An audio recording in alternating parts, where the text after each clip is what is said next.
Hi, I'm Ashley, Senior Clinical Advisor at Carepatron, and I'm here to help guide you through Functional Movement Screens, or FMS. What is an FMS test?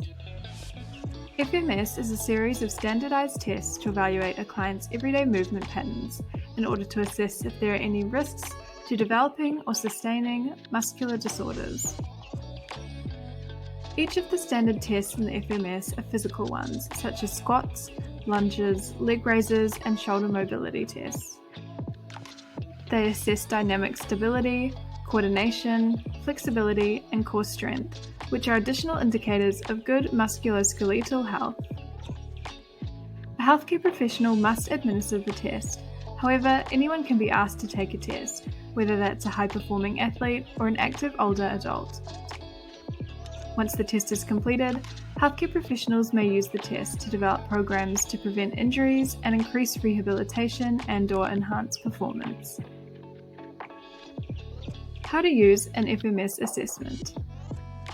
The first step is to collect the right equipment. The second step is to conduct the test, evaluating all items and exercises on a scale from 0 to 3. Remember to measure the raw scores. The final step is to total the final scores and add any relevant comments if needed. You can access the FMS test through our website at carepatron.com. You can access the test through our template section, filter under Assessment and Community, and you can also type the keywords to find the note faster. Edit however you wish and click Publish to complete.